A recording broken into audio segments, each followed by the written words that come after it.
ارے وہ ان کے یہاں مجلس شروع کیا بجے ہوگی سر کیا 8:30 پونے 9 تک کرے گا. کہیں اور پڑھ 9 بجے 9 بجے کہیں ہیں. گڈو کاؤنسلر نہیں تھے ان کا بیٹا جو ہے نا وہ بہت بزد ہے کہ آپ 10ویں کی مجلس پڑھ دیں. میں 8:30 بجے آپ کو نمبر دے دوں آپ 40 منٹ پڑھ دیں. صحیح ہے ٹھیک ہے. ہم لوگ سے اتنا تو سلام اور یہ سب 2 سلام 9 بجے شروع کر دیں میں پہنچ جاؤں گا 9:15 بجے. ہاں 2 سلام پڑھنے والے آرام سے ہو جائے گا. 9 بجے شروع کریں گے. بسم اللہ. میں سلام سے ہی آؤں گا. 1 منٹ. یہ قالین بچھا لیا میں نے تو یہی اچھا ہے اس سے ذرا سرفیس ٹھیک ہو گیا. نہیں تو نیچے تو آئے گا بھی نہیں. ہاں نہیں آ رہا. تھوڑا سا آگے کر لیں آپ کا خاصا پیچھے ہو رہا ہے. تو وہ صحیح ہے ہم لوگ کر لیں گے. میرا تو 20-25 منٹ کی تو میری سوچ خالی 30 منٹ کی. اچھا میں سلام سے آ رہا ہوں آپ کے پاس. ٹھیک ہے جی. السلام علیکم. علیکم السلام ورحمۃ اللہ. جی قبلہ آج ہم کس صحابی مولا حسین کی بات کریں گے ہمارے ناظرین کو آپ پلیز. جی آج 4 محرم الحرام 1443 ہجری ہے اور آج کے سلسلے میں مسلسل انصار حسین اور عظمت اصحاب حسین امام حسین پہ گفتگو کر رہے ہیں. آج 4 محرم کو ارادہ یہ ہے کہ طبیب لشکر حسینی حضرت زہیر ابن قین علیہ السلام پہ گفتگو کی جائے اور ان کی سیرت کے حوالے سے کچھ باتیں اپنے ناظرین کے گوش گزار ہم کریں. اور یہ ارادہ ہے ٹیڑھا نہیں ہو رہا ہوں. ہاں تو دوبارہ سے آ جائیں. نہیں آ گیا. اور آج حضرت زہیر کی سیرت پہ ہم گفتگو کریں گے. پہلے یہ کہ حضرت زہیر کا لقب طبیب لشکر حسینی نام زہیر ہے اور شہدائے کربلا کی تاریخ میں تاریخ ولادت وغیرہ جو ہے وہ پرانی کتابوں میں یا امہات الکتب میں یا تذکرہ نگاروں نے کیونکہ ظاہر ہے کہ روایت کرنے والے ہی یا لشکر یزید کے سپاہی ہیں یا اہل بیت ہیں تو اس طریقے سے احوال بہت تفصیل سے نہیں ملتے کہ ان کی ولادت کیسے ہوئی یا کس سلسلے سے وہ پروان چڑھے یا نشو و نما کیسے ہوئی. بہت کم واقعات ملتے ہیں. تو کچھ علماء صوفیہ نے اپنی ذمہ داری کے اوپر تاریخوں کو نقل کیا جو ہم مسلسل عرض بھی کر رہے ہیں. وہ صاحب عین تصوف نے لکھا کہ 27 ذی القعدہ کو حضرت زہیر قین کی ولادت ہوئی اور مکہ معظمہ میں یعنی جو حرم خدا ہے جو کعبۃ اللہ جس شہر میں ہے اور جس شہر کو اللہ نے اپنی سرزمین کہا ہے اس شہر میں ولادت ہوئی. اور بجلی تھے بجلیہ قبیلہ سے ان کا تعلق تھا. پوز کر کے باہر ایک آواز لگا دیں.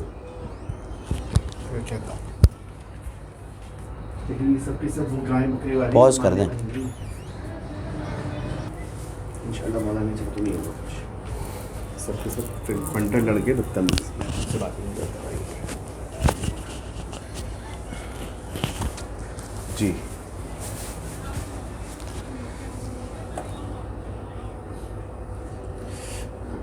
تو یہ آگے چل کے تو اور پاگل ہو جائیں گے جی دنوں میں. جی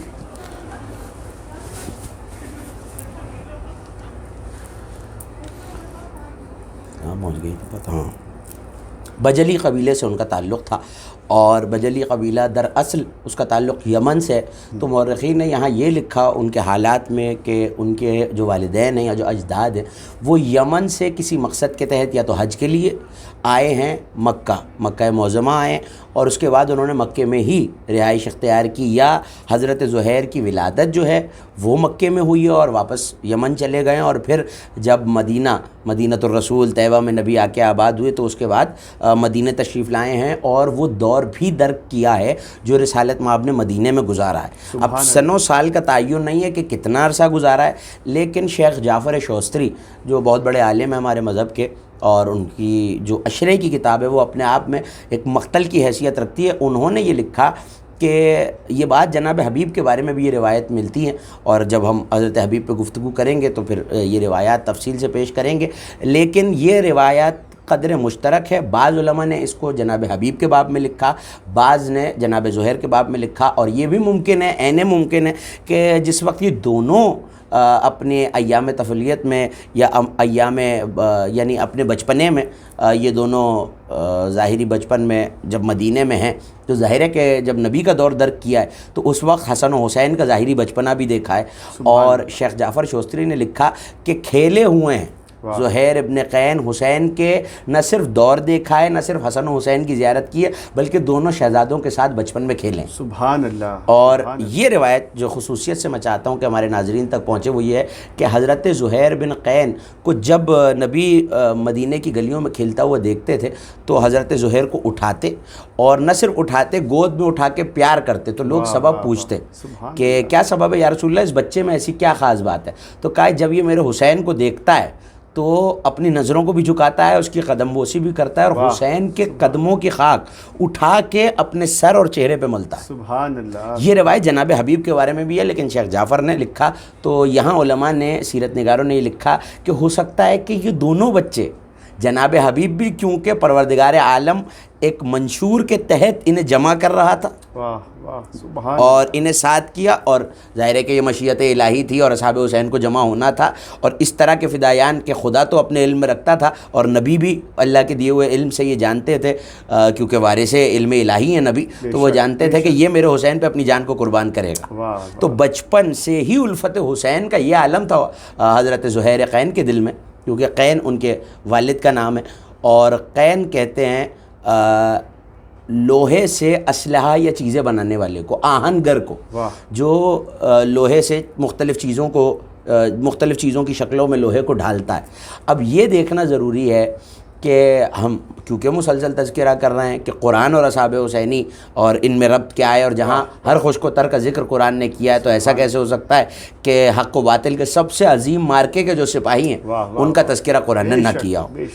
حضرت قین جن کی شہرت جو ہے وہ آہنگری کی وجہ سے ہے, لوہار جس کو عام زبان میں کہا جا سکتا ہے کہ وہ لوہے سے چیزیں, ہتھیار, زرہ وغیرہ بنایا کرتے تھے. تو یہ سنت ہے حضرت داؤد نبی اللہ کی, کیونکہ قرآن میں سورہ مبارکہ, کیونکہ قرآن میں پروردگار یہ کہہ رہا ہے کہ وَأَلَّنَهُ الْحَدِيدَ, ہم اس کے لیے لوہے کو موم بنا دیا.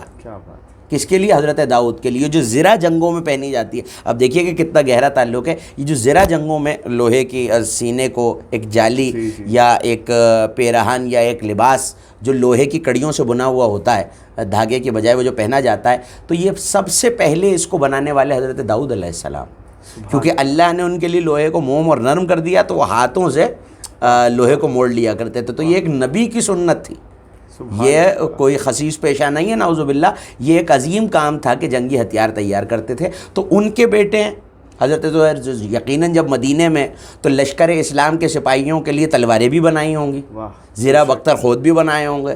تو نسل میں نصرت اسلام چلی آ رہی ہے جو زہیر کی نسل میں آئی, اور محبت کا عالم یہ ہے سید الشہداء سے کہ خاک اٹھاتے ہیں سید الشہداء کے قدموں کی. یہ روایت ان کے لیے بھی اور جناب حبیب کے بارے میں بھی ہے. اور ایک اور بات, یہاں تک شیخ جعفر شوستری نے لکھا کہ ایک مرتبہ نبی نے گود میں اٹھا کے کہا کہ میں قیامت میں اس کی شفاعت کروں گا, یعنی زہیر قین کی.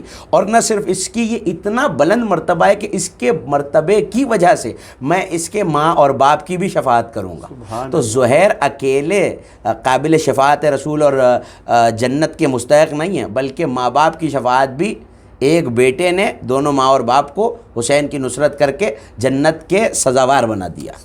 یہ حضرت زہیر کا عالم ہے اور لقب ہے حضرت کا. جیسے میں نے آغاز میں, بلکہ یہاں سوال لے لیجئے کہ یہ جو آپ نے کہا ہے کہ طبیب لشکر حسینی, یہ طبیب لشکر حسینی کا کیا واقعہ ہے, کیوں؟ جی قبلہ, میرا آپ سے یہ سوال ہے کہ آپ نے شروع میں آغاز میں کہا کہ طبیب لشکر حسینی ہے زہیر ابن قین, تو اس کے بارے میں آپ تھوڑا سا ہمارے ناظرین کو بتائیں کہ کیا مقصد ہوا؟ جی یہ بڑا اہم سوال آپ نے کیا, اور یقیناً یہ سوال ہمارے ناظرین کے ذہن میں بھی آیا ہوگا کہ یہ طبیب لشکر حسینی کیا ہے. دیکھیے لشکر سید الشہداء میں جہاں شجاعت کا معاملہ ہے, جہاں کردار کی بلندی کا معاملہ ہے, وہاں کچھ فضیلتیں ایسی ہیں کہ جو ہر ایک کے حصے میں الگ الگ آئی ہیں, اور کچھ خصوصیات ایسی ہیں جو ہر ایک میں منفرد ہیں. جناب سعید کا الگ مرتبہ ہے، جناب حبیب کا الگ مرتبہ ہے، مسلم بن اوسجہ کا انفرادی طور پہ تو سب حسین کے ناصر ہیں، لیکن اپنے اپنے مقام پر کوئی خصوصیت خدا نے ایسی عطا کی ہے. اور ہمارے بزرگ علماء نے، جن میں سبطہ حسن صاحب کا ایک بہت بڑا نام ہے، اور خطابت کے اردو خطابت کے بانیان میں کہہ لیجئے کہ آج جو طرز خطابت رائج ہے اس میں ایک بہت بڑا نام ہے، اور ایک انسٹیٹیوشن، ایک ادارت ہے اپنے آپ میں. انہوں نے لکھنؤ میں اپنے طالب علموں سے کہا اور یہ قول نقل کیا کہ اگر کوئی شخص کسی کی بیماری کے لیے یہ منت مانے کہ روزہ رکھوں گا اور افطار کے وقت افطار کرے اور پھر یہ کہتا ہوا اپنے بستر پہ جا کے سو جائے کہ اے طبیب لشکر حسینی، اے زہیر ابن قین، میں فلاں شخص کی فلاں بیماری کے لیے یہ منت مان رہا ہوں اور اس کی دوا آپ مجھے بتائیے. کس سے کہا جا رہا ہے؟ حضرت زہیر قین سے، کہ اس کی دوا آپ مجھے بتائیے. تو سبطہ حسن صاحب نے کہا کہ وہ خواب میں آ کر خود دوا بتا کے جاتے ہیں. سبحان اللہ. تو ایک طالب علم کہتا ہے، میں چاہتا ہوں کہ یہ واقعہ بھی نقل کروں، مکمل واقعہ پہنچے گا تو لوگوں کے اعتقاد میں بھی اضافہ ہوگا. اور کیسے نہ ہو جو سو ہی خاک شفا میں رہے ہوں، وہ کیسے لوگوں کی بیماریوں کو دور نہ کریں. اور یہاں سے لوگوں کو یہ بھی اندازہ ہونا چاہیے کہ جس حسین کے غلام اور سپاہی ایسے ہیں، اس حسین کے لشکر کا سالار عباس کیسا ہوگا، اور پھر لشکر کا مالک خود حسین کیسا ہوگا، اور سید الشہداء جس کے شہر کی خاک میں شفا ہے. تو جو حسین پہ اپنی جان قربان کر رہے ہیں، وہ اگر طبیب لشکر حسینی ہو جائے یا امراض کی دوا بتا دے تو حیرت نہیں ہونی چاہیے کسی کو. تو ایک طالب علم کہتا ہے کہ میں نے آزمانے کے لیے، اور میں بہت عرصے سے ایک بیماری میں مبتلا تھا، بیماری کا نام بھی موجود ہے، تو انہوں نے اپنی خانوادے میں جا کے بتایا. تو جو ان کی ہمشیرہ تھی، ان کی بہن تھی، انہوں نے منت مانی، روزہ رکھا، اور اس کے بعد یہی جملہ کہا کہ اے طبیب لشکر حسینی، اے زہیر قین، میرا بھائی فلاں مرض میں مبتلا ہے، آپ اس کی دوا بتائیے. تو ایسے میں انہوں نے دیکھا کہ رش لگا ہوا ہے، اور ایک بڑے بزرگ، بڑے جلیل القدر، خوش قامت، بہت خوبصورت چہرہ. زہیر ایسی چیز کو کہتے ہیں جو چمکتی ہوئی اور سفید ہو. تو اسی وجہ سے نام زہیر رکھا گیا کہ شروع سے حسین و جمیل تھے.